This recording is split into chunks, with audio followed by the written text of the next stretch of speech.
Second year का जो electrician का प्रैक्टिकल होगा वो टोटल 250 नंबर का होगा और इस प्रैक्टिकल में अगर आपको पास होना है तो 150 नंबर मिनिमम आपको लाना होगा। ठीक है, तो इसके लिए आपको 8 घंटे का समय भी दिया जाएगा, जिसमें 8 घंटे में आपको ये पूरा प्रैक्टिकल करना होगा और जितने क्वेश्चन आएंगे मोस्टली 3 क्वेश्चन आते हैं तो 3 के 3 क्वेश्चन आपको वो कंप्लीट करने होंगे और 150 नंबर लाना होगा अगर आपको पास होना है। तो पहले देखते हैं जो पहला प्रैक्टिकल है वो साथ साथ में जैसे मैं आपको यहाँ पे लिख के लेकर आया हूँ ना, आपको भी बिल्कुल वैसे ही प्रैक्टिकल सीट में लिखना है। देखिए सबसे पहले प्रैक्टिकल है, पहला प्रैक्टिकल सोडियम वेपर लैंप की आंतरिक संरचना का अध्ययन करना। ये उद्देश्य रहेगा हमारा। ऑब्जेक्ट जो क्वेश्चन होता है ना वही उद्देश्य में लिखना होता है। सबसे पहले शुरुआत उद्देश्य से करते हैं, उसके बाद परिचय लिखना होता है। जो प्रैक्टिकल है उसका इंट्रोडक्शन देना, जैसे कि यह लैंप वर्टिकल लगाया जाता है, इसका प्रकाश पीले रंग का होता है, यह अधिकतर स्ट्रीट लाइटों में प्रयोग किया जाता है। इसके बाद में तीसरा स्टेप होता है हमारा, जो प्रैक्टिकल हम कर रहे हैं उसके बारे में, जो प्रैक्टिकल में यूज होता है हमारा उपकरण सामग्री, वो सभी हमें लिखना होता है। जैसे कि इस प्रैक्टिकल करने के लिए हमें पेचकस, चाकू, इंसुलेटेड प्लायर, पीवीपी तार के टुकड़े, पीवीसी हो गया यहाँ पे मिसप्रिंट है, सोडियम वेपर लैंप और ट्रांसफार्मर तथा कैपेसिटर, ये सारे आवश्यक उपकरण सामग्री इस प्रैक्टिकल को करने में यूज होंगे, तो वो भी हमें लिखना है। जैसे जैसे यहाँ पे मैं आपको बता रहा हूँ वैसे वैसे अगर आप प्रैक्टिकल शीट में लिखोगे तो आपको फुल मार्क्स मिलेंगे। जी हाँ, फुल मार्क्स चाहिए तो बिल्कुल ऐसे लिखना जैसे मैं यहाँ पे स्टेप बाय स्टेप आपको बताते चल रहा हूँ। नेक्स्ट यहाँ पे हमें लिखना है सुरक्षा और सावधानियाँ। ये वेरी वेरी इंपॉर्टेंट है, ध्यान रखिएगा। कोई भी आप प्रैक्टिकल करोगे और सुरक्षा सावधानी नहीं लिखोगे ना तो आपका नंबर काट लिया जाएगा। ये वेरी इंपॉर्टेंट स्टेप है। हर प्रैक्टिकल को करने के बाद उसका सुरक्षा सावधानियां बताना होता है 3 पॉइंट में, 4 पॉइंट में, जैसे कि मैंने यहाँ पे 4 पॉइंट में बताया है। इस लैंप को सदैव वर्टिकल अवस्था में लगाएं। इसके बाद में कम वोल्टेज पर इसका प्रयोग न करें, इसके खराब होने की संभावना बढ़ सकती है। इसे सदैव खुले स्थान पर लगाएं। लैंप को स्टेप अप ट्रांसफार्मर की सेकेंडरी से ही लगाइएगा। इसके बाद में वर्किंग मेथड कि ये प्रैक्टिकल कैसे किया हमने, ये पूरा स्टेप बाय स्टेप आपको बताना है। जैसे कि इस लैंप की लंबाई अधिक होती है, इस कारण यह यू आकार का बनाया जाता है। स्टेप यहाँ पे 2 नंबर पॉइंट है कार्यविधि में। यह कांच की ट्यूब होती है जिसके दोनों सिरों पर 2 ऑक्साइड कोटेड टंगस्टन इलेक्ट्रोड लगे होते हैं। इसमें सोडियम के टुकड़े और नियोन गैस भरी होती है। इस यू टाइप की ट्यूब के चारों ओर दूसरी कांच की अन्य ट्यूब होती है जिससे निर्वात वैक्यूम होता है। दोनों ट्यूबों के मध्य को भी वायु रहित कर दिया जाता है। इसके सिरे पर एक ट्रांसफार्मर और एक कैपेसिटर लगा होता है। इसके संयोजन करके स्विच ऑन करते हैं। प्रारंभ में यह नारंगी या लाल रंग का प्रकाश देता है, परंतु 2 से 3 मिनट के पश्चात ही पीले रंग का ये तेज प्रकाश देने लगता है। ये पूरा वर्किंग मेथड चल रहा है इस प्रैक्टिकल का, वेरी इंपॉर्टेंट होता है। कार्यविधि से ही आपको नंबर मिलते हैं। इसके बाद छठा नंबर पॉइंट है 40 वाट के लैंप को 150 वोल्ट और 100 वाट के लैंप को 450 वोल्ट की आवश्यकता होती है, जो स्टेप अप ट्रांसफार्मर से प्राप्त किया जाता है। प्रारंभ में इतने वोल्टेज मिलने पर लैंप प्रकाशित होने लगता है, परंतु जैसे जैसे प्रकाश अधिक होता है ट्रांसफार्मर द्वारा वोल्टेज भी कम होता जाता है। इसमें प्रयुक्त कैपेसिटर पावर फैक्टर को बढ़ाने का काम करता है और इस लैंप को खड़ी अवस्था में लगाना चाहिए, अन्यथा अंदर का कांच जो है वो काला हो जाएगा। जब फिलामेंट कमजोर यानी कि दुर्बल हो जाए तो इलेक्ट्रॉन निकालकर बंद कर दें अथवा ट्यूब काफी अधिक काली हो जाए तो लैंप कार्य करना बंद कर देता है। इसे सामान्यतः स्ट्रीट लाइटिंग के लिए प्रयोग में लाया जाता है। तो ये हमारा पूरा वर्किंग मेथड था। बिल्कुल आपको ऐसे ही लिखना है। जब ये प्रैक्टिकल आएगा आपको प्रैक्टिकल जो शीट मिलेगी उसमें आपको बिल्कुल ऐसे लिखना है। अगर ऐसे लिख दोगे जैसे मैं यहाँ पे लिख कर लाया हूँ तो आपको फुल ऑन नंबर मिलेगा। इसके बाद सबसे इंपॉर्टेंट जो आपको नंबर दिलाने का काम करता है वो होता है किसी भी प्रैक्टिकल का डायग्राम बनाना। अगर आप कितना भी लिख दो और डायग्राम नहीं बनाओगे या अच्छे से नहीं बनाओगे तो आपको कोई फायदा नहीं होगा, एग्जामिनर आपको नंबर नहीं देगा। उसी की उल्टा अगर आप डायग्राम जैसे यहाँ पे बना हुआ है अगर इसी से मिलता जुलता अच्छा डायग्राम बना देते हैं ना तो आप हल्का फुल्का भी लिख देंगे तब भी आपको फुल मार्क्स मिलेंगे, क्योंकि सबसे इंपॉर्टेंट डायग्राम ही होता है कोई भी प्रैक्टिकल में। तो ये इसका डायग्राम है सोडियम वेपर लैंप का। देख लेते हैं इसको एक बार। कैपेसिटर लगा हुआ है, एसी फेज सप्लाई है यहाँ पे। इसके बाद में हाई रिएक्टेंस ट्रांसफार्मर है, हाई रिएक्टेंस ट्रांसफार्मर यहाँ पे आप देख सकते हैं। इसके बाद में डबल वोल्ट ग्लास ट्यूब है, ये वैक्यूम है। ये है you tube having sodium crystals plus neon gas, ये इसका कैप हो जाएगा। तो ये सोडियम वेपर लैंप का चित्र है जो कि ऐसे का ऐसा ही आपको बनाना है। आप प्रैक्टिस करते रहिए, साथ साथ में वीडियो को देखते हुए नोटबुक में इसको आप प्रैक्टिस करो, जिससे कि जैसे ही आप रियल प्रैक्टिकल में इसको बनाओगे तो फटाफट से आप अच्छे से बना पाओ। ठीक है, इसके बाद में परिणाम लिखना होता है। जब भी कोई प्रैक्टिकल हमारा पूरा हो जाता है तो उसका रिजल्ट बताना होता है कि ये जो प्रैक्टिकल हमने किया इसका रिजल्ट पॉजिटिव में आया या नेगेटिव में आया। तो सोडियम वेपर लैंप की आंतरिक संरचना का अध्ययन सफलतापूर्वक किया गया। ये एक लाइन आपको लिख देनी है कि हमने जो ये पूरा प्रैक्टिकल किया सोडियम वेपर लैंप पे, उसमें जो है हमारा अध्ययन वो सफलतापूर्वक रहा है। ठीक है, इसके बाद में प्रैक्टिकल नंबर 2 देखिए जो आपसे पूछा जाएगा। इसका ये प्रैक्टिकल है 3 पॉइंट स्टार्टर के साथ कम्युलेटिव कंपाउंड वाउंड मोटर को जोड़ना और उसको चलाना। ये इसका उद्देश्य भी है। देखिए उद्देश्य में मैं बार बार बोल रहा हूँ, वही चीज लिखते हैं जो आपसे क्वेश्चन में लिखा होता है ना, वही आप 2 कॉपी करके उसको आप ऑब्जेक्ट जिसको हिंदी में उद्देश्य बोलते हैं उसमें आप उतार दीजिएगा। इसके बाद इसका प्रस्तावना लिख सकते हैं या फिर प्रस्तावना की जगह आप इसको परिचय भी बोलते हैं। ठीक है, आपका जो मन में आए प्रस्तावना या परिचय दोनों में से कोई भी हेडिंग लगा दीजिएगा। प्रस्तावना में क्या लिखेंगे, इसमें कम्युलेटिव कंपाउंड वाउंड मोटर में 2 प्रकार की वाइंडिंग होती है, एक सीरीज वाइंडिंग तथा दूसरी shunt winding. 3 point starter rotor की हाई स्टार्टिंग करंट तथा ओवरलोड करंट से बचाने के लिए इसे प्रयोग में लाया जाता है। सबसे पहले मैं इसके डायग्राम दिखा देता हूँ। इसके 2 डायग्राम बनाने हैं आपको। अगर ये प्रैक्टिकल आएगा तो आपको 2 डायग्राम बनाने हैं। बिल्कुल ये आप 2 डायग्राम स्क्रीन पे देख रहे हो ना, इसको प्रैक्टिस करो फटाफट से और इसको बना लो। आप नोटबुक में जो है ना ज़्यादा से ज़्यादा प्रैक्टिस करना, इसकी वीडियो चलाकर इसको आप बनाने का प्रयास करो। जब ये आपसे अच्छे तरह से बनना शुरू हो जाए तो समझ लीजिएगा आप एग्जाम में भी इसको अच्छे से बना पाओगे। एक बार इसको बनाकर जरूर देखना। सीधे प्रैक्टिकल बनाओगे तो नहीं बनेगा, पहले ही प्रैक्टिस कर लोगे 3 से 4 बार तो आराम से बना दोगे प्रैक्टिकल वाले दिन। ठीक है, अब इसके बाद में इसमें औजार सामग्री जैसे जैसे स्टेप बताता हूँ वैसे वैसे आपको प्रैक्टिकल सीट में उस दिन लिखना है प्रैक्टिकल। देखिए परिचय और उद्देश्य के बाद तीसरा हमारा स्टेप होता है जो भी प्रैक्टिकल आया है उसके बारे में, जो औजार सामग्री उपकरण यूज होगा उसको करने के लिए उसके बारे में विस्तार से बताना। जैसे कि इसमें औजार क्या क्या यूज हो रहे हैं। पेचकस 15 सेंटीमीटर का एक लेना है, कनेक्टेड पेचकस 10 सेंटीमीटर का एक लेना है। इसके बाद कॉम्बिनेशन प्लायर लेना है 15 सेंटीमीटर का एक, इंसुलेटेड साइड कटर लेना है 15 सेंटीमीटर का एक, फिर आपको लेना है इलेक्ट्रीशियन चाकू 10 सेंटीमीटर का एक। ये हमारा औजार यूज हुआ है इस प्रैक्टिकल को करने के लिए, जिसको हमने लिख दिया है। सामग्री क्या क्या है, पीवीसी वायर लगेगी एक 7/22 SWG की, एक 250 वोल्ट का आपका लगेगा मीटर लैंप आपको लेना है, एक सीरीज टेस्टिंग बोर्ड, एक फ्यूज वायर लेना है 15 एम्पीयर का। इसके बाद में उपकरण क्या क्या लग जाएंगे, 3 पॉइंट स्टार्टर लीजिएगा 12 एम्पीयर का 3 HP मीटर के लिए कम्युलेटिव कंपाउंड के साथ। ठीक है, ये सारे आप देख लीजिए, ये सारे उपकरण सामग्री औजार इस प्रैक्टिकल को करने के लिए हमें लेने हैं। बिल्कुल ऐसे ही आपको लिखना है, तभी आपको फुल नंबर मिलेगा। इसके बाद में सबसे इंपॉर्टेंट होता है कार्यविधि, वर्किंग मेथड, कि किस तरीके से हमने ये पूरा प्रैक्टिकल को किया है। तो यहाँ पे 7 पॉइंट में मैंने लिखा है, सीरीज लैंप की सहायता से मोटर और स्टार्टर के टर्मिनल की पहचान करें, एक कागज पर कनेक्शन डायग्राम बनाइए तथा अनुदेशक से चेक करवाएं, चित्र के अनुसार स्टार्टर और मोटर के कनेक्शन करें, मेन स्विच को ऑन करें और स्टार्टर के हैंडल को स्टेप अप करके घुमाएं, एनवीआर के साथ हैंडल को ऑन करना है और मोटर को डीओआर रनिंग और स्टार्टिंग करंट उसकी नोट करना है आपको, और मोटर को चित्र के अनुसार जोड़कर डीओआर बदलना है, डायरेक्शन ऑफ रोटेशन। ठीक है, अब ये आपका पूरा प्रैक्टिकल था, इसका डायग्राम मैंने आपको शुरू में दिखा दिया है, इसके 2 चित्र बनाने हैं आपको। ठीक है, तो ये प्रैक्टिकल हमारा सेकंड प्रैक्टिकल हो गया कंप्लीट। इसके बाद हमारा आता है तीसरा practical.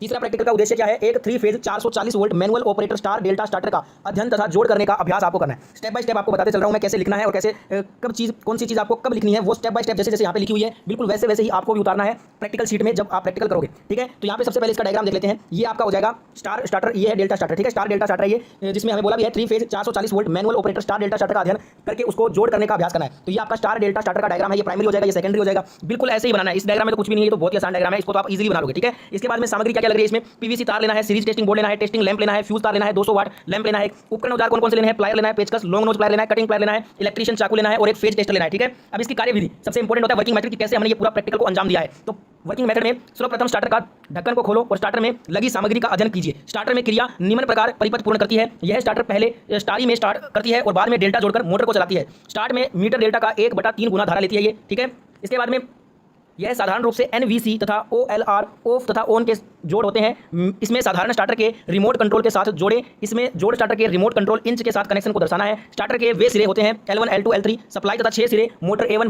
A1 B2 B1 C2 तथा C1 C2 है। अब यहाँ पे स्टार्टर को वोल्ट कॉइल परिपथ बोर्ड द्वारा टेस्ट करना है। सभी भागों तथा नेम प्लेट को नोट करो और स्टार्टर को सही रूप से बंद करके उसी स्थान पर लगा दीजिएगा। तो ये हमारा पूरा वर्किंग मेथड है। इसके बाद में सावधानियां आपको लिखना पड़ेगा। कोई भी प्रैक्टिकल कर रहे हो उसमें 4 से 5 पॉइंट आपको सावधानियों का बताना है। मिनिमम आपको 3 पॉइंट तो सावधानी में लिखनी है, जिससे कि आपको एग्जामिनर अच्छे नंबर दे। जैसे कि यहाँ पे मैंने 4 पॉइंट लिखा है, स्टार्टर अच्छी तरह अर्थ होना चाहिए, स्टार्टर में ओवरलोड की सभी टेस्टिंग मोटर पर लिखी धारा के अनुसार होनी चाहिए, सभी कॉन्टैक्ट अच्छी तरह से साफ होने चाहिए, जब इसके हैंडल को स्टार तथा डेल्टा में लगाया जाए सभी पत्तियां एक ही समय अच्छी तरह से मिलनी चाहिए। ठीक है, अब यहाँ पे ये वाला प्रैक्टिकल भी कंप्लीट हो गया। अब इसके बाद हमारा 4th नंबर प्रैक्टिकल आ गया है। चौथा प्रैक्टिकल देखिए क्या कह रहा है, ये है मोटर के प्रचालन के लिए स्वचालित ऑटोमेटिक स्टार डेल्टा स्टार्टर का प्रयोग करना, जिसमें सेकंड नंबर हेडिंग डालते हैं हम परिचय, या फिर इसको हम प्रस्तावना भी बोलते हैं। आप परिचय ही लिखना। स्वचालित स्टार डेल्टा स्टार्टर से 5 से 12.5 HP की AC मोटर में प्रयोग किया जाता है। मोटर को जब चालू किया जाता है तब स्टार संयोजन में स्टार्ट हो जाती है, परंतु टाइम डिले द्वारा कुछ सेकंड में अपने आप मोटर डेल्टा संयोजन में चलने लगती है। अब इसमें आवश्यक उपकरण सामग्री क्या क्या यूज हो रही है, पेचकस, इसके बाद में कॉम्बिनेशन प्लायर, संयोजन पेचकस, स्वचालित star delta starter, PVC copper तार के टुकड़े और एक टेस्टर लैंप। ठीक है, ये हमारा आवश्यक उपकरण सामग्री है। बिल्कुल स्टेप बाय स्टेप बताते चल रहा हूं आपको, और बिल्कुल प्रैक्टिकल वाले दिन आपको ऐसे ही लिखना है। इसके बाद सुरक्षा सावधानियां लिख देना, सभी कॉन्टैक्ट पॉइंट साफ व ठीक हो ताकि कार्य क्षमता सुचारू रहे। ओवरलोड रिले की सेटिंग मोटर की धारा के अनुसार व्यवस्थित एडजस्ट करें। स्टार में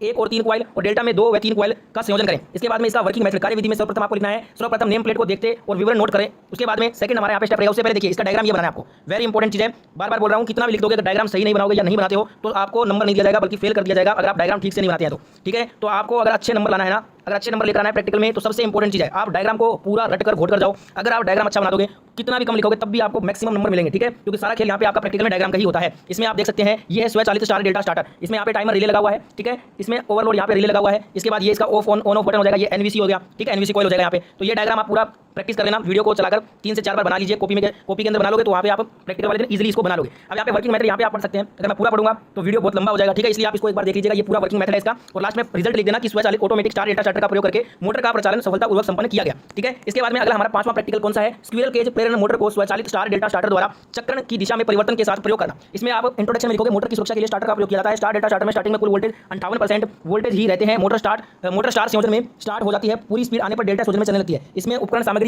कौन कौन सी है, कॉम्बिनेशन प्लायर है, चाकू, पेचकस, MI type voltmeter, MI type ammeter, star delta starter है, स्क्विरल केज प्रेरण मोटर है, पीवीसी कॉपर तार के टुकड़े हैं, एक टेस्टर लैंप है। ये सभी स्टेप बाय स्टेप आपको ऐसे लिखना है। उसके बाद यहाँ पे सुरक्षा सावधानियां देख सकते हैं आप, ये लिख दीजिएगा। मैं पूरा नहीं पढ़ूंगा, फटाफट से आपको आगे वाले प्रैक्टिकल दिखाता हूं जो आपसे पूछे जाएंगे कल। तो पूरा पढ़ूंगा तो वीडियो लंबा हो जाएगा, इसलिए फटाफट से आप देख लीजिए। ये वर्किंग मेथड है इसका, आप इसका स्क्रीनशॉट लेते रहिए या फिर इसको नोटबुक में जो कॉपी आपकी उसमें उतार लीजिए, जिससे कि आपको जब आप याद करोगे बाद में रिवीजन हो जाएगा। ठीक है, तो इसको आप उतारते रहिएगा। नेक्स्ट यहाँ पे इसका डायग्राम देखिए, डायग्राम वेरी इंपॉर्टेंट है। डायग्राम इसका ये बनेगा, डायग्राम है ये 3 phase squirrel cage induction motor का। ठीक है, कौन सी मोटर है ये, 3 phase squirrel cage induction motor का ये संयोजन है पूरा।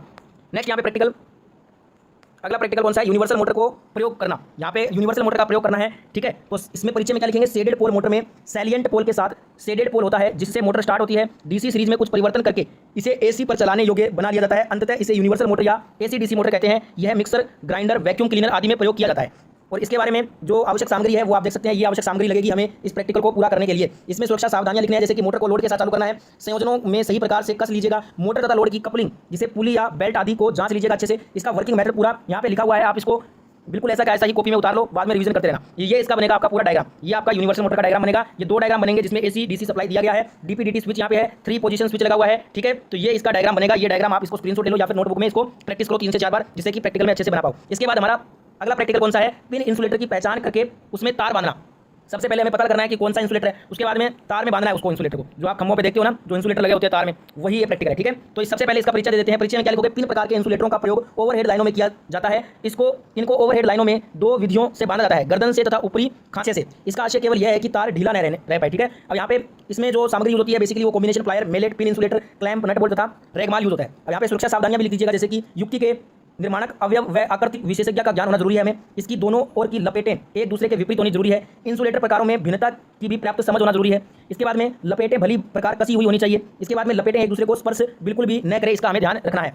इसके बाद कार्यविधि में आप इंसुलेटर एक बहुतायत से प्रयुक्त की जाने वाली विद्युत युक्ति है। इसका परीक्षण कर तार से बांधने की युक्ति को जानने के लिए निम्नानुसार हम करते हैं। सबसे पहले कार्यविधि में हम इसका आइडेंटिफिकेशन करते हैं, पहचान करते हैं कौन सा इंसुलेटर है ये। इसके बाद में तार को बांधना, वायर बाइंडिंग, इसके बाद हम तार को बांधते हैं। फिर पहला 2 तरीके से बांध सकते हैं, गर्दन से टू नेक, यहाँ पे गर्दन से भी बांध सकते हैं, जैसे कि दोनों तारों को रेगमाल से साफ करते हैं ताकि धारा समान रूप से प्रवाहित हो। दोनों तारों को मेलेट से सीधा करते हैं। 8 SWG का तार गर्दन पर रखते हैं, 14 SWG तार का एक टर्न जो है वो गर्दन पर, और दोनों 8 से 10 टर्न कसकर लपेट देते हैं और फालतू तार को यहाँ पे काट दिया जाता है। तार के सिरों को दबा देते हैं इसमें। ये तो हो गया गर्दन से। अब इसमें ध्यान रखिएगा आप, ये इसके डायग्राम भी आपको बनाने हैं। ये सारे क्या हैं, पिन टाइप इंसुलेटर में तार बांधना। ये सारे पिन टाइप इंसुलेटर हैं जिसमें तार बांधना। यहाँ पे ये आपको डायग्राम बनाना है। अगर ये प्रैक्टिकल आएगा तो ये डायग्राम आपको सारे बनाने हैं। इसके अलावा ये सारे इंसुलेटर आप देख लीजिएगा, ग्लास इंसुलेटर हो गया, ये डिस्क इंसुलेटर होता है, ये पोस्ट इंसुलेटर होता है, ये पिन इंसुलेटर होता है, ये शैकल इंसुलेटर होता है, ये स्ट्रेन इंसुलेटर है, ये स्टे इंसुलेटर है, और ये सस्पेंशन इंसुलेटर है। तो यहाँ पे टोटल 8 टाइप के इंसुलेटर दिए हैं। सभी के नाम याद कर लो और सभी के डायग्राम की छवि अपने दिमाग में नोट कर लो कि कौन सा इंसुलेटर कैसे दिखता है, ठीक है। अब इसके बाद में एक होता है गर्दन से, एक होता है ऊपरी खांचे से। 2 तरीके से बांधा जाता है। तो गर्दन वाला हमने कर लिया है। ऊपरी खांचे से कैसे बांधते हैं, दोनों तारों को रेगमाल से साफ करके, दोनों तारों को मेलेट से साफ करके इंसुलेटर की गर्दन पर 14 SWG के 2 टुकड़ों के 2 टर्न लपेटेंगे।